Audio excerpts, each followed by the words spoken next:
Welcome to a new edition of the Neon Jazz interview series with Axé Worldfest founder and executive director Yasmina Proveyer and internationally renowned Cuban jazz pianist and composer Miguel de Armas. I caught up with them about the new 2021 CD done with his quartet called Continuous. He is originally from Cuba, and he moved to Canada in 2011. Together they open up about this project, the past, and the hopeful future. Enjoy. Good morning. Good morning. Thanks for taking a minute out for Neon Jazz. I'm good, man. How are you doing? Fine. Thank you. Right on. I'm happy. Wonderful. Well, hey, thanks for taking a minute out for Neon Jazz. I appreciate it.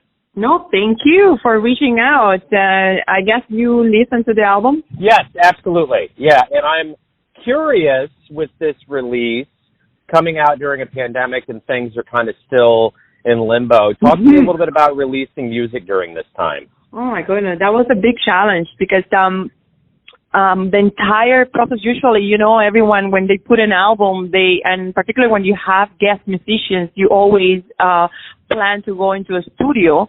But this was completely a remote and pretty much just do it at home, like people getting kind of like a generic track that Miguel will create, and then they will put their parts, and then Miguel will kind of like along with the producers will all put pieces together pretty much. And it's very hard because you're missing out the part of playing together. But again, there was a lot of online sessions and going through the music and people getting to this vibe. The good thing is like the foundation of the album, which is the quartet, they've been playing together for over 7 years. So they know each other very well.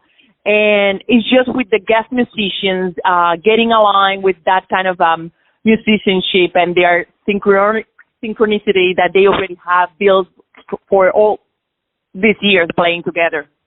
So what do you hope those that buy the album or download it get from this experience? How do you want them to feel about this music? Well, we want them, last year was a weird year. So many people kind of stopped and kind of got stuck in how to do things. Obviously, this production of this album took longer than the kind of like conservative way of going to the studio and then sending the material to master and mixing and everything. So this was a long process of waiting for people to send their tracks and then putting pieces together. And then when in the summer things got a little bit better, Miguel was able to go into a studio with the sax with the two sax players, and he was able to do those tunes in the studio. But that was it. After that, it was kind of like everything took longer, and everything was so hard and so delayed. We have to kind of push all the deadlines that we had. We were hoping to release the album by November, and in January we were still kind of like going through the mastering and the mixing. So it was a long process, and I guess for Miguel, probably that's being the longest time he has worked put into work for an album production. And it was almost like a craft. So he actually was entirely dedicated to that. And I think in some way that reflects into the outcome of it. He kind of had the time of going over and over for each track, making sure he was looking for the right sound, the right mixing as well. So obviously that was a long and meticulous process. So for sure, he would love the audience and the public to kind of feel that how much energy and time we have put into it. And I guess because all the 9 tracks are very different one from each other, and it kind of reflects very much his heart and his soul in some way.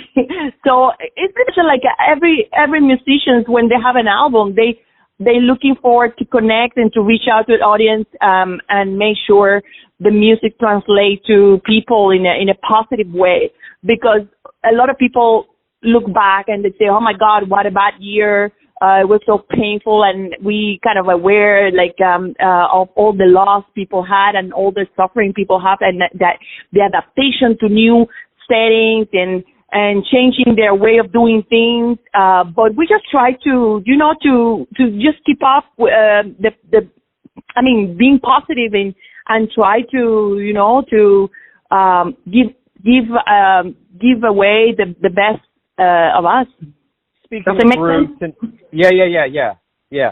Speaking of roots, getting to the soul of things, I know Miguel is from Cuba, and I'm just curious, talk to me a little bit about how this music journey began and how your, jazz became a part of your world. The interrelation in Cuba, we have many influence from the American jazz, the Caribbean music, Spanish music. So it's very mixed. It's very eclectic. That is why when I compose many influences, I approach all the influence.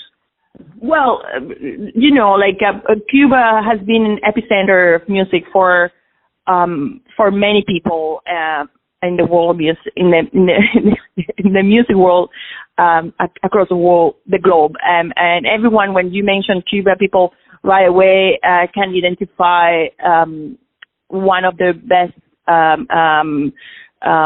distinctions, which is music. I guess this is something that when you come from a place such as Cuba, that's an heritage that you will carry with you for the rest of your life. And Miguel has been in Canada for now almost 9 years. And of course, when he came to Canada, he was coming with a long legacy of being part of iconic bands and touring the world. And here his life changed drastically because he had to adapt to this new environment. Canada is a very quiet and peaceful place, so he developed a lot his side as a composer. So he has dedicated himself a lot to compose and create music, and also having this new profile as a band leader, because he's been taking on this new hat as carrying a project where he's translating all his musical ideas on with his collective. So that's definitely something that is being a change in his, let's say, it's almost like he's living a new chapter in his life. Composing and creating, and it's all this influence that he's carrying from, of course, he's coming from, but also kind of like fusion with what he's surrounded with, because here people, when they play, for example, jazz, is more, let's say, more academic, or a little bit more like by the real jazz book. So, and of course, Miguel is being in Ottawa, which is the capital of Canada, is still a little bit more conservative. So a player of this kind, where it's a little bit of Latin and Afro-Cuban, is totally different from the narrative that you can find in the music scene. Speaking of a new chapter and all of those kinds of things and excitement, COVID-19 is going to get to a point where it's going to slow down, live music starts back up. How excited are you to get out and to present this music and to see fans and be on stage? Oh my God! I think how excited you are. I think Miguel was telling me the other day, oh my God, I think I would cry the day I'll be on the stage again and I'll see live audience enjoying the music, because I miss so much the live audience. Yeah. Interaction. The interaction with people. Yeah. Yeah, because here it's been very, very slow. The going back to normal. Even theaters are not part of this reopening process we're going through, and so we don't know what's going to happen. We are kind of hopeful that will happen at some point, and we cannot wait. In the meantime, we just getting used to this new virtual reality, which is just being online, be more present on online platforms like Spotify, Bandcamp, and so on. but it's not the same because Miguel is a very passionate musician, and when you are such a passionate artist, the interaction and that connection with the audience is critical. And this new environment is really hard. It's what we have right now, so that's what we have to do. But we're hoping that that will change. That has to change, because otherwise it's like almost like killing your soul. So why do you love jazz? The jazz is a music. Jazz is a music that can me to open my knowledge about the music. The jazz has the freedom to express my feeling. Mm-hmm. That is the my music is very close to the jazz. It's part of my identity, my culture and tradition. It can be referred to as Cuban, Latin, or Cuban jazz. But the jazz for me is very, from my childhood, I love the jazz as a musician. Wonderful. So let's say you come to Kansas City and you put on a live show, and you need to advertise, or you need to try to convince people to come see the show. Explain to me what a show is like and what you would say for someone to come to see your show. Well, we could say, come and check out this exciting Cuban pianist who's been in Canada for almost a decade, and he's bringing a very unique. This is not a show where you can listen. I don't know what your preference are. Could be Buena Vista Social Club or the Cuban traditional music. This is an eclectic contemporary fusion that is very exciting and eclectic, and it will definitely touch your heart and your soul. Hey, thank you very much for taking a minute out for Neon Jazz today. Good luck with the album and the return to the stage. Thank you. Thank you for reaching out. It's a pleasure. Amazing. Thank you. Bye. Have a good day. Thanks for listening and tuning in to another Neon Jazz interview, where we give you a bit of insight into the finest players in Cuba, Canada, Kansas City, and spots all over the world, giving fans all that jazz. And thanks to both for their time, music, and story. If you want to hear more interviews, go to Famous Interviews with Joe Domino in the iTunes Store. Visit neonjazz at youtube.com, and for everything Neon Jazz all the time, go to the neonjazz.blogspot.com. Until next time, enjoy the jazz, my friends.